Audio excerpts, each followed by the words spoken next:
Unfortunately, we do have to start with some really just devastating news in the golf world. Tiger Woods was involved in a major single car accident yesterday in Palos Verdes, California. Now, fortunately, the LAPD Sheriff's Department said that he has fully underwent surgery. He is recovering well, but at the time of the crash, they had to bring out the ambulance and the paramedics. Initially, it was thought to believe that they needed to use the jaws of life apparatus to pry the vehicle open. Fortunately, that was not the case. They did not have to do that anymore. But again, now he suffered major leg injuries, 2 fractured legs, one of which was a compound fracture, along with a shattered ankle suffered to Tiger Woods yesterday. And so he was in California. The backdrop is that he was in California for the Genesis Invitational at the Riviera Club in Palisades, which is a golf tournament that he hosts, an event that he hosts through his charitable foundation. And he was heading in that direction for a shoot, actually, with Drew Brees and Justin Herbert, when unfortunately this crash ensued early in the morning. And a lot of thoughts went through my mind as I was hearing and reacting to this news. Overall, I was extremely relieved and glad to hear that this was not fatal. I'm glad to hear that we did not lose another sports icon in an eerily similar and familiar fashion, like we lost Kobe Bryant in that helicopter crash last January.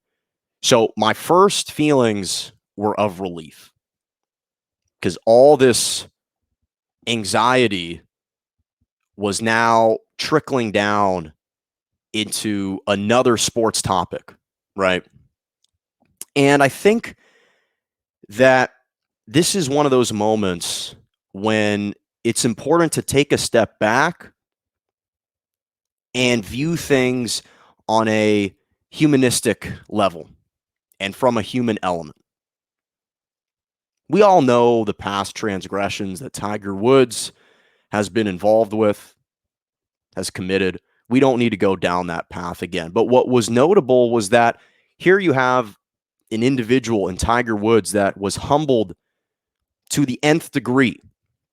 He literally hit rock bottom and now was on the path to recovery. It seemed like he had finally turned a corner, had turned a new leaf, written a new chapter in his book, was becoming a much more righteous individual and a better person, a great father to his kids. We've seen the numerous clips that he and his son Charlie have played together in father-son charitable golf tournaments.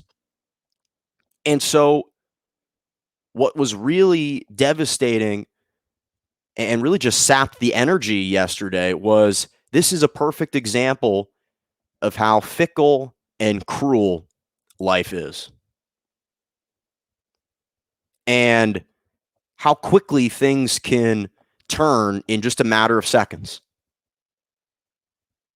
How unfair and how inhumane it can be. And I think that setting aside who Tiger was as a person, as a father, when you look at Tiger Woods in a vacuum as an athlete, as a golf player, this guy was and is an icon.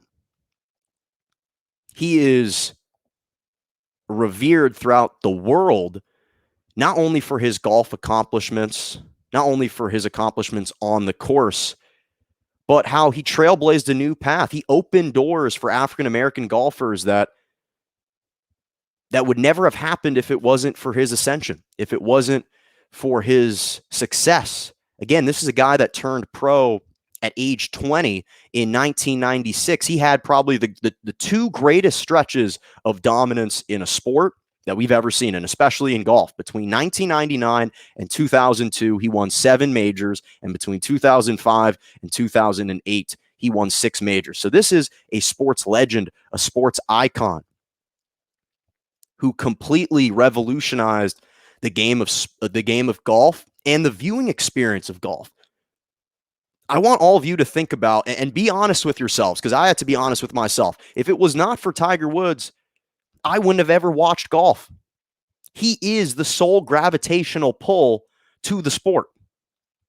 If you look at the TV ratings, the numbers when Tiger Woods is playing and was playing, especially during the height of his career, versus when he's not during that lull between 2010 and 2017, there's an astronomical difference. People didn't care nearly as much about golf as they do now. And to see him reach that apex in 2019 at the Masters was one of the most legendary sports and most iconic sports moments that we'd seen perhaps in the past 2 decades in the 21st century.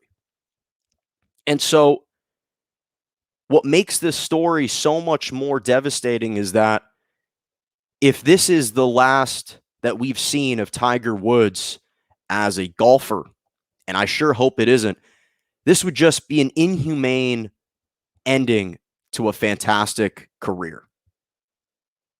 Because we were deprived of Tiger Woods for 10 prime years. And finally, we're seeing this resurgence. He's a transformed individual. He's on this better path. And once again, there's another setback. There were talks about him potentially playing in the Masters this upcoming April.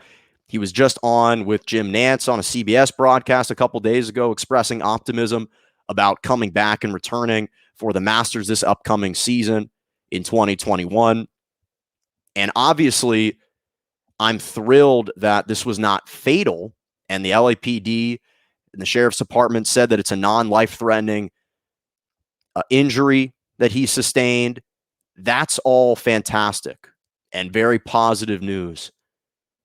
But it's just crushing to see a guy who has left such an indelible mark, not only on the sport of golf, but on sports, have to go out this way potentially. And I am sending my thoughts and prayers to him and his family, wishing him a full and speedy recovery, because golf is not the same without Tiger Woods, and it never will be the same without him. So now that we have taken care of that, and not to mention, by the way, he was just seen golfing on Monday with Dwayne Wade and Jada Pinkett Smith, with different celebrities, having a good time, sharing tidbits and knowledge. And we were starting to see a more humane and relatable and approachable Tiger Woods that we had never seen, almost like towards the end of Kobe's career. He was starting to be much more expressive with the media. We were starting to see that with Tiger Woods, a much more humble Tiger Woods, which was actually a more personal Tiger Woods. And so we miss him, and we hope, and I hope, that he recovers well and quickly, because we miss him. So sending our thoughts and prayers.